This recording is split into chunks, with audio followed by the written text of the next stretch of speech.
अभी यहाँ जिक्र हुआ अयोध्या मंदिर का कि सरकार ने फैसला दिया, लोग इकट्ठे हुए। ऐसा नहीं है, ये भ्रम है कि सरकार ने फैसला दिया, लोग इकट्ठे हुए। वो जानते थे कि अपनी व्यवस्था को कायम किस आधार पर किया जा सकता है। ये हम भी जानते हैं कि अपनी व्यवस्था को कायम किस आधार पर किया जा सकता है। उस व्यवस्था को कायम सिर्फ दो आधार पर किया जा सकता है, तीसरा कोई आधार नहीं है। पहला आधार है डॉक्टर बाबा साहब अम्बेडकर द्वारा लिखित संविधान में निर्मित लोकतंत्र की व्यवस्था कायम कर यहाँ बौद्धों का राज स्थापित कर दिया जाए। और बौद्ध सिर्फ बोध गया नहीं, मां बोधि विहार मंदिर नहीं, छत्तीसगढ़ का सिरपुर भी मुक्त कराया जाए, जहां आज भी हमारे हजारों बौद्ध दफन है, वो भी मुक्त कराया जाए। और दूसरा तरीका है जो इस देश की प्रथा रही है, व्यवस्था रही है, जन आंदोलन के माध्यम से इतना बड़ा आंदोलन खड़ा किया जाए कि यहाँ की सरकारों के प्रशासन के चूड़ हिल जाएगी कौन लोग हैं। लेकिन हम नहीं कर पा रहे हैं। मैं एक आंदोलन याद करूंगा, यहाँ तमाम साथी बैठे हैं, यहाँ शंभू भाई भी उस आंदोलन के साक्षात प्रमाण है, हमारे साथी नागपाल जी प्रमाण है और तमाम साथी यहाँ खड़े हैं कि जब यहाँ गुरु रविदास आंदोलन हुआ, गुरु घर तोड़ा गया और गूंज उठी इस देश के अंदर, तो यही दिल्ली के अंदर कम से कम 20,000 बौद्ध, 20,000 क्रिश्चियन ईसाई और 20,000 से ज्यादा सिख यहाँ मौजूद थे, जिनका संबंध यहाँ की जाति व्यवस्था से मजबूती से रहा। उनको पता था कि हमारी विरासत छिन रही है और इस विरासत को बचाने के लिए यहाँ आए और एक दिन में विरासत को बचाया गया। वो तो बोध गया है, हमारे पुरखों की विरासत है। उस विरासत को बचाने के लिए क्या क्या करना होगा। अगर आप ये सोच चले हैं कि नहीं सिर्फ दिल्ली में धरना देकर उस विरासत को बचाया जाएगा, अगर आप ये सोच चले हैं कि नहीं सिर्फ बुद्ध समाज के लोग जिन्होंने धर्म ग्रहण किया है वो विरासत बचाएंगे, तो ये भ्रम है। पिछले 4 महीने 3 महीने से मैं लगातार गया के कलेक्टर को बात करके ये मेरी टीम कह रही है कि भीम आर्मी के लोगों को गया में धरना करने की इजाजत दी जाए, 3 महीने से लगातार। लेकिन जब भी मेरे अध्यक्ष वहां जाते हैं, लगातार डीएम साहब उनको कहते हैं कि तुम बौद्ध समाज के लोग हो ही नहीं। मैं बताऊं कलेक्टर महोदय को कि हमें धर्म ग्रहण किए हो ना किए, हमारे पुरखों ने धर्म ग्रहण किया हुआ है, हमें बुद्धम की औलादे हैं, और तुम चाहे इजाजत दो ना दो लेकिन धरना तो होगा। अगर काश डीएम साहब धरना दे दिए होते, परमिशन दे दिए होते, तो मुझे लगता नहीं कि आपको यहाँ दिल्ली में आने की जरूरत पड़ती। बिहार के गया में इतना बड़ा तांडव किया जाता कि बिहार सरकार के साथ साथ प्रदेश राज्य की देश की सरकार भी याद रखती कि इतने सारे लोग लाखों कहाँ से निकल कर आए हैं। अभी भीम आर्मी का सेमिनार था, मेरा पूरा मन था कि सेमिनार बोध गया में कराया जाए। बोध गया का जो वो है ऑडिटोरियम, उसमें सिर्फ इलेक्ट्रीशियन का काम बाकी था। जब ये आवाज उड़ी 2 महीने पहले, जब ये शुरू हो गया कि नहीं भीम आर्मी का सेमिनार, राष्ट्रीय सेमिनार यहाँ होगा, तो उस ऑडिटोरियम में काम कराना बंद कर दिया सरकार ने कि इस पर काम नहीं कराया जाएगा अभी। और अंत समय में हमें कहा गया कि इसमें एसी नहीं है, लाइट नहीं है। हमने सोचा कैसे क्या किया जाए, क्योंकि संसाधन विहीन लोग हैं। फिर मजबूरन हमें वो सेमिनार अपना पटना लाना पड़ा। फिर भी हमारे कई हजार कार्यकर्ता जो केरल से आए, कर्नाटक से आए, जो जम्मू से आए, तमिलनाडु से आए, यूपी, महाराष्ट्र, बिहार से वो पहुंचे, वो सब लोग वहां घूमने के लिए गए। मैं सिर्फ ये कहना चाहता हूं कि क्रांति के लिए खड़े होने की आवश्यकता है। और ये भी समझ लीजिए कि अगर जीतना है तो अपना खून तो आपको देना होगा। वो खून चाहे आपको आपके बेटे के रूप में देना पड़े, चाहे आपको अपने भाई के रूप में देना पड़े, देना होगा। मेरे आज भी राजा वैद्यरथ याद है कि जिसकी हत्या कर यहाँ से इस देश से बौद्धों का राज समाप्त किया गया, वो मेरे आज भी याद है। जब जब रात को कभी याद करता हूँ, वो याद आता है मंजर, तो मुझे ऐसा लगता है कि जैसे मेरे दादा परदादा के सीने में खंजर गाड़ा गया, वो याद आता है।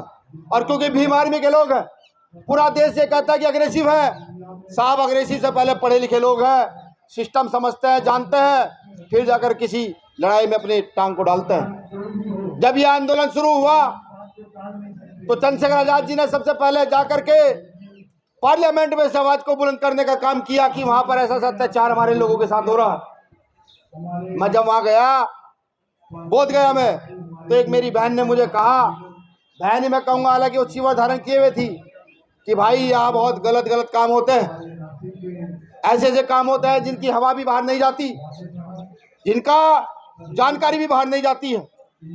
क्या हम लोगों को इस बात को सोचकर दुख नहीं होना चाहिए?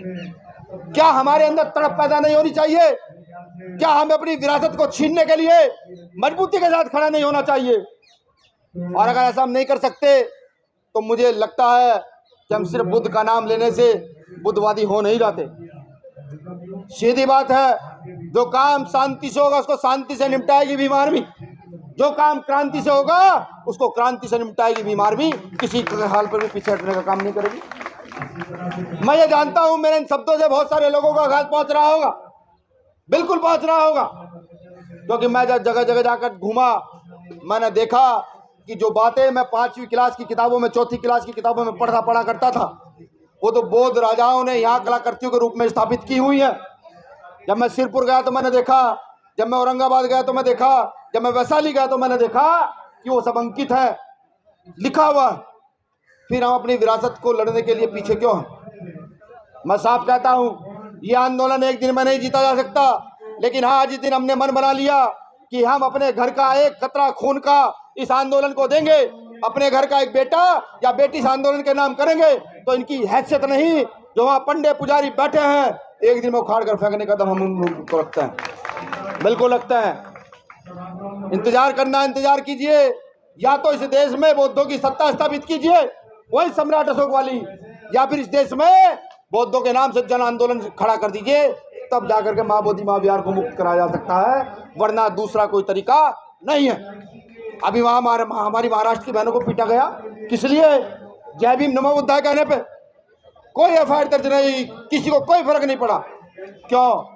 अगर वहाँ इसको मानने वाले, धर्म को मानने वाले लोग जाएंगे, उनके साथ अभद्रता होगी तो कोई कहने वाला नहीं है। आप समझिए, बिहार जहाँ इस विश्व का पहला लोकतंत्र गणराज्य स्थापित हुआ हो, बिहार जहाँ सबसे पहले तथागत बुद्ध ने महिलाओं को बराबरी का अधिकार दिया हो, महिलाओं को भिक्षुणी बनाया हो, बिहार जहाँ विश्व की सबसे बड़ी एजुकेशनल धरोहर हो, और बिहार आज इस कगार पर खड़ा है कि वहाँ आंदोलन करने के नाम पर लोगों का निकलना मुश्किल है। ये हमें समझना होगा।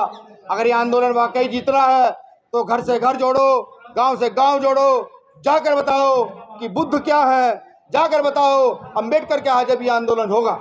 और इसमें मुझे कहने में कोई गुरेज नहीं है, क्योंकि इस देश में बुद्ध को मानने वाले 75 से 80% लोग शेड्यूल कास्ट के हैं, कि शेड्यूल कास्ट के लोगों ने डॉक्टर बाबा साहब अम्बेडकर के कहे अनुसार तथागत बुद्ध को अडॉप्ट किया, और 10 से 15% लोग यहाँ बैकवर्ड क्लास के हैं। जब हम जाकर बैकवर्ड क्लास के लोगों में जब तक ये नहीं बताएंगे बुद्ध का आंदोलन तुम्हारा आंदोलन है, तब तक बात बनने वाली नहीं है। जैसा मैं याद करूं, यहाँ जब मंडल कमीशन लागू हुआ तो यहाँ पर मनुवादी व्यवस्थित लोगों ने हमारे लोगों पर कमंडल यात्रा निकाली थी, ना पढ़ाओ तो पढ़िएगा। तो ये वही दौर है जब आपका युद्ध शुरू हो रहा है, आपकी मांग शुरू हो रही है, तो बिहार में हमारे लोगों को तैयार कर हमारे ऊपर लाठीचार्ज कराने का काम कर रहे हैं। ये काम वो कर रहे हैं। अगर इससे निजात पानी है, इससे निजात पाने का एक ही तरीका है कि घर घर जाकर, झोपड़ी झोपड़ी जाकर, खोपड़ी खोपड़ी जाकर के बुद्ध धम्म का प्रचार किया जाए, बताया जाए कि धम्म है क्या। जब तक ऐसा नहीं होगा, मुझे नहीं लगता कि सफलता मिल पाएगी। मैं इस बीच आप लोगों से, जो क्योंकि आज यहाँ सीनियर साथी बहुत सारे हैं, माफ़ी भी चाहता हूँ, क्योंकि मेरे कुछ अग्रेसिव शब्दों से आपको आघात जरूर पहुँचा होगा। आप सोच रहे होंगे कि भीम आर्मी का राष्ट्राध्यक्ष क्या क्या कह रहा है, लेकिन जो मैं कह रहा हूँ, जो मुझे लगता है, जो मैंने महसूस किया, जो मैंने सम्राट अशोक के बाद पढ़ा, जो मैंने सम्राट अशोक के साथ साथ और अपने बौद्ध राजाओं के विषय में पढ़ा, उनके पतन के विषय में पढ़ा, जब मैंने अपने पिछले आंदोलन के विषय में पढ़ा, जब उनके पतन के विषय में पढ़ा, दलित पैंथर DS4 के विषय में पढ़ा और उनके पतन के विषय में पढ़ा, तो मेरी समझ आ गया कि दो ही ताकत है यहाँ लड़ने की, या तो जन आंदोलन में इस आंदोलन को तब्दील कर दो, या देश में अपनी शासन सत्ता खड़ी कर दो। तीसरा कोई तरीका नहीं है, बिल्कुल नहीं है। शुक्रिया आप सब लोगों ने मुझे सुना। माननीय बंदे जी, एक मैं वादा करूंगा, मैं ये नहीं कहूंगा कि आज ही BT एक्ट को रद्द करा दिया जाएगा, लेकिन हाँ, BT एक्ट रद्द कराने में जितनी क्षमता, जितनी ताकत भीम आर्मी के पास है, उस ताकत का प्रयोग करके एक दिन BT एक्ट को रद्द जरूर कराया जाएगा। एक निवेदन मैं और करूंगा, क्योंकि मैंने पहले कहा कि हम संसाधन विहीन लोग हैं। आप बोध गया के मैदान पर हमें टेंट लगा कर दे दीजिए और 10 दिन का खाने की व्यवस्था कर दीजिए। बस एक टेंट लगा कर दे दीजिए और 10 दिन की खाने की व्यवस्था कर दीजिए। 11वें दिन समाज से कैसे मांगना है वो हम जानते हैं। मैं लिख कर देता हूं, अगर वो आंदोलन वहां से 10 साल भी उठ ले, जब तक तो BBT एक्ट रद्द नहीं होगा तब तक उस आंदोलन को वहां चला कर रखा जाएगा। शुक्रिया।